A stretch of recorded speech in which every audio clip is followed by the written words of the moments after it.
Kama huna hela punguza kujiamini. Punguza kujiamini kama huna hela. Kama huna hela afu unajiamini unaonekana kama umechanganyikiwa.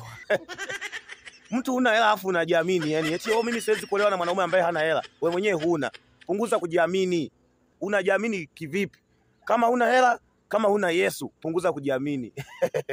Yaani umekosa Yesu, umekosa na pesa alafu unajiamini. Akili huna. Kama huna hela, alafu una Yesu. I say, hapo unajiamini kupita hata yule mwenye pesa. Kwa sababu Yesu ndio kila kitu. Ukiwa na Yesu hela zinakuja zenyewe. Tuulizeni sisi ambao tumempokea Yesu, tunajua hicho kitu. Yaani dili tena sio zile nzito za kawaida tu.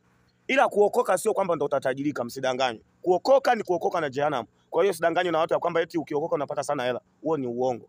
Hatuokoki kwa ajili ya kupata hela, hatuokoki siji kwa ajili ya nini? Tunaokoka na jehanamu. Tumeamua kuacha dhambi. Tumeamua kuzikataa. Tumekataa matendo ya dunia. Tumeamua kumfuata Yesu aliyemweza yote.